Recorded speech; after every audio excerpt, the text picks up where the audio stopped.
مساء الخير، اخبارك يا رب تكونوا بخير. معكم دكتور احمد علي عطله، استشاري نساء وتوليد العقم وتاخر الانجاب ونظير والجراحات التجميليه النسائيه. النهارده عايز اتكلم معاكم في كذا موضوع كده، هيبقى عباره عن مواضيع كتيره او اسئله كتيره كنا بنسالها دايما او بتبقى موجوده عندي مع الحالات عندي في العياده. اول جزء فيهم يا جماعه دي نقطه مهمه جدا جدا جدا، هنتكلم عن الجزء اللي علاقه بالتطورات الفسيولوجيه بتحصل عند البنات في الفتره بتاع سن البلوغ، ودي عايز اقول نقطه مهمه قوي وبقولها نصيحه لاي ام.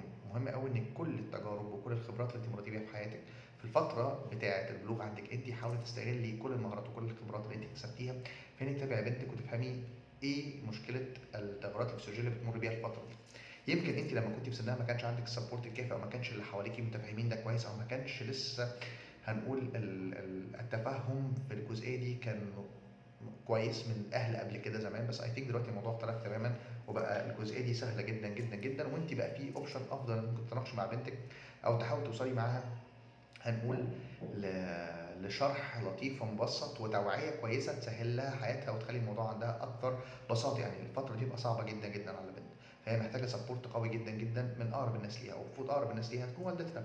فانا بقول دايما الفتره دي مهمه قوي ان انت تبقي عارفه التغييرات دي وتحاولي تناقشي بنتك وتقربي منها وتصاحبيها عشان تسهلي لها ان هي تمر بالتجارب دي او التغييرات دي بشكل بسيط من غير ما يكون في تعقيدات او مشاكل موجوده عندها. لو احنا جينا بصينا يا جماعه، ودي نقطه بقولها دايما مهمه جدا جدا، ان فترات ظهور سن البلوغ عند البنات في بعض الكتب بتتكلم بتقول والله من سن 8 سنين ونص لحد سن 11 سنه ونص، في كتب بتقول لك لا من سن 9 لحد سن 12. المهم مش هنختلف في الجزئيه دي كتير لان بس فيها كلها في الارقام اللي انا بقولها. احنا في بعض الاحيان بنحتاج نحدد عشان نقدر نقيم او نقدر نحدد حاله بتبقى موجوده عند بعض البنات، حاجه اسمها برينيشس بيوبرتي او بنسميها البلوغ المبكر. فالرقم بيفرق معانا عشان خاطر الجزئيه دي بس، لكن فكره البنت مثلا من سن 9 سنين لحد سن 12 سنه او من 9 سنين لحد 11 سنه ونص اتس اوكي اكسبت، مش مشاكل. ما قبل الفتره دي اللي هو من سن 7 او 8 سنين بنعتبر دي حاجه اسمها برينيشن بيوبرتي او بنسميه بلوغ مبكر. وهنا بتكون في بعض الاحيان المشكله شويه، لان احنا قلنا قبل كده وشرحت الموضوع ده بالتفصيل. قلنا ان البنوته وهي جنين في بطن مامتها بيكون عندها عدد بويضات كبير جدا جدا جدا، بيوصل ل 7 مليون بويضه في الناحيتين، يعني هنقول مثلا 4.5 مليون او 3.5 مليون 3.5 مليون في الناحيتين. بيحصل البنت اول ما بتقرب من مرحله الولاده اللي هي فتره خروجها من جسم امها عشان خاطر يحصل الدليفري او الولاده عندنا، بيحصل الرقم ده بيتنقص فجاه من 7 مليون لحد مليون واحد بس، يعني 500 500 تمام، او 2 مليون سوري معلش، ممكن يبقى مليون ومليون. لو احنا كده بصينا ان البنت بعد ما اتولدت ووصل الرقم بتاعنا نزل من 7 لحد 2، بتفضل تمر بمراحل تطور كبيره جدا جدا حتى لحد ما توصل لمرحله البلوغ بتاعتها اللي هي الفتره بتاعت زي ما قلنا تراوح من 9 سنين ل 11 سنه، بعض الكتب من 8 ونص لحد 12. مش هنختلف في الحته دي قوي. المهم في الفترة دي البنت بيحصل ان العدد ده بينزل من 2 مليون لحد مليون واحد، بيكون 500,000 500,000 كل من الوالدين، وده انا كنت عملت له فيديو كبير جدا وشرحت الموضوع بالتفصيل فيما يخص جزئية عوامل نمو البنت وتأثير هنقول السن عليها في الجزئية دي. وقلنا ان البنت بتفضل عندها الدنيا ماشية تمام، كل حاجة ماشية بيرفكت جدا جدا جدا من بعد فترة البلوغ لحد ما نوصل سن 35 سنة. عند سن 25 سنة بيكون معدل الرسوم عند البنت عالي لدرجة البنت ممكن لما تتجوز في خلال 6 شهور في عندنا 60% من البنات ممكن يحملوا بسهوله جدا جدا الفتره دي، وفي 85% بيحملوا بعد سنه من الجواز، مش 6 شهور فقط عن سن 25% 25 سنه. طب من 25 سنه لحد 35 دي فتره كويسه جدا خصوصا بالنسبه للبنت. بعد ال 35 بيحصل ديكلايننج، بيحصل نقص في قدرتها على او في فرص حدوث الحمل بالنسبه لها. طب كسرنا 37 هنا بقى this is a very important point، نقطه فاصله تماما ان هي ممكن بيحصل ديكلايننج شديد جدا جدا في فرص حدوث الحمل. واغلب الحالات اللي بتيجي تدور على الموضوع بتاع الحمل الجاري او التلقيح الصناعي عندنا بتبقى جايه في الفتره دي تمام، وبالذات لو هي عندها سكند انفيرتيلتي وليس برايمري، هي في اول فتره خلاص حملت وتعايشت الدنيا تمام، خدت وسائل حمل، فجاه في وقت من الاوقات قررت انها تحمل تاني او اي نيد ا نيو بيبي، فهي في الحاله دي بتبتدي تدور على الحمل. فبتيجي بقى في الفترات دي اللي هي سن 35 36 37 38 سنه، تبقى دي الفتره اللي هي بتسيب فيها البريجنسي، وبالذات لو حصل لها سكند انفيرتيلتي وحصل عندها مشكله في موضوع الحمل من بعد ما حملت في الاول خالص وكانت وسائل الحمل فترات طويله، فقررت انها ترجع تحمل تاني او فكرت في موضوع الحمل تاني. هنا بقى النقطه اللي بتكلم فيها ان هي فكره الخصوبه. البنات من بعد الفتره بتاعه سن البلوغ والفترات ويمروا بيها في جزء منها كبير ليه علاقه بالاكني وحب الشباب وتساقط الشعر نتيجه اضطرابات هرمونيه شديده جدا. بقول دايما الفتره دي النهارده انت بنتك ربنا كرمها وحصل لها بلوغ، بعد البلوغ ده حصل بقت البيريود بتاعتها بتنزل بشكل لحد ما منتظم شهرين ثلاثه ورا بعض، فجاه بدات تنقطع، بدات ما تبقاش منتظمه، بتنزل مره كل شهر شهرين ثلاثه بس ستيل هي بتنزل. البنات في الفترات دي بيكون عندهم اضطرابات هرمونيه شديده جدا جدا جدا، وده بيخلي في اضطرابات في مواعيد نزول البيريود بتاعتها، وده شيء اكسبتد طبيعي. يعني انا امتى اقلق؟ لما الاقي بنتي وصل سن 13 14 سنه ومفيش بيريود خالص، هنا اقلق وابتدي اركز واشوف المشكله فين. وقبل ما اخد اي اجراء بدور على حاجه مهمه قوي، احنا قلنا قبل كده ان المينارك او نزول الدوره هي اخر مرحله من مراحل البلوغ عند البنت، يعني بيكون ظهر عندها علامات ثانيه كتير جدا جدا ليها علاقه بالبلوغ والتطور بتاع جسمها. فاحنا بنيجي نبص نلاقي ان في الفترات اللي زي دي بتلاقي اوريدي بيظهر عندها الشعر بتاع الابط، دي نقطه مهمه جدا. بعدها يظهر عندها شعر العانه، بعدها نلاقي في نوع من انواع النمو البسيط في البريست اللي هو بريست بادنج لحد ما يوصل للكومبليت ماتيور بريست مثلا، او بنسميه اللي هو الفانكشنينج بريست، اللي هو خلاص بقى الجزء الوظيفي فيه اكتمل لحد ما بصرف النظر عن السايز لسه ممكن ما يكونش كده، بس الفكره كلها ان بيحصل تطور في الثدي شعر ابط شعر العانه. بعد المراحل التغييريه الكتيره دي كلها تظهر اخر مرحله وهي مرحله المينارك، الا وهي مرحله نزول البريد. اذا دي اخر حاجه. يعني انا المفروض طبيعي ان انا بركز مع بنوتي او بنتي في البيت على الصفات اللي موجوده عندها دي، هي ظهور شعر ابط، ظهور شعر العانه خفيف مع بدايه نمو وبروز في الثدي. العلامات الانثويه الثانويه بدات تظهر عند البنت، دي حاجه بتطمني. فالبنت حتى لو اتاخرت وبقى عندها 11 12 سنه ممكن استنى عليها شويه بما ان العلامات الانثويه الثانويه ظهرت عند بنوتي.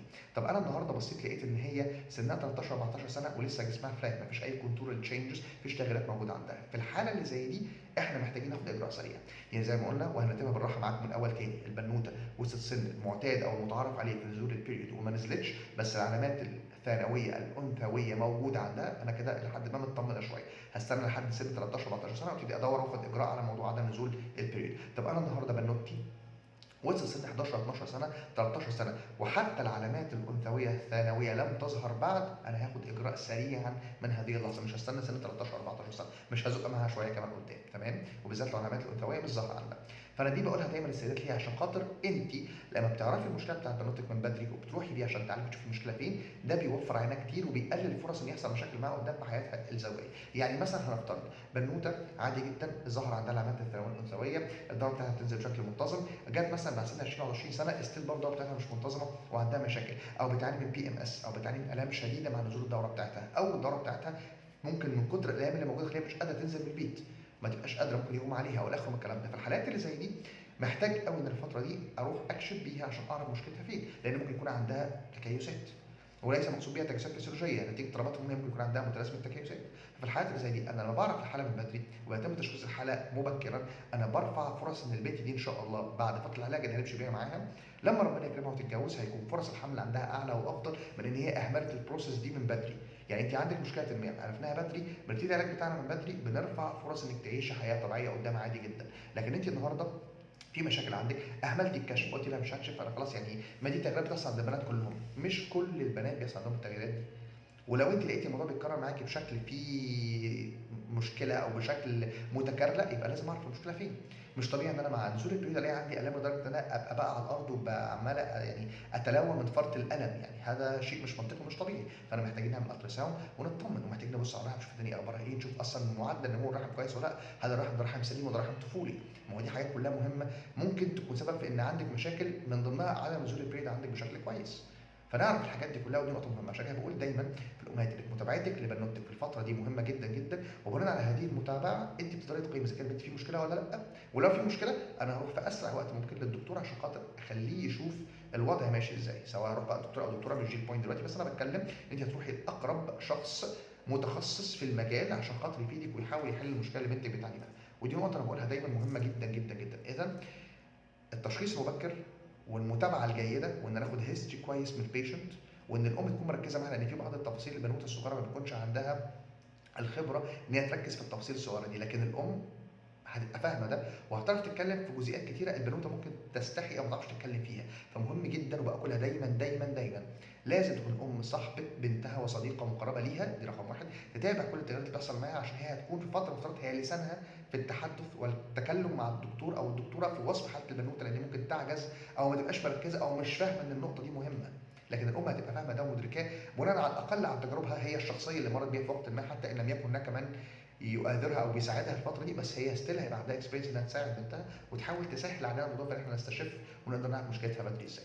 فمهم قوي متابعه التغييرات اللي بتحصل للبنت الفسيولوجيه هنقول التشريحيه في شكل جسمها خارجيا، مهمه جدا جدا متابعتها، ومتابعه مواعيد واوقات نزول البريود، دي نقطه في غايه الاهميه وباكد عليها دايما دايما دايما. اتمنى يكون الفيديو فاتكم ان شاء الله، وستي تيوند في ماتش فيديو باذن الله، وثانك يو سو ماتش فور واتشنج، ميرسي جدا ليكم، باي.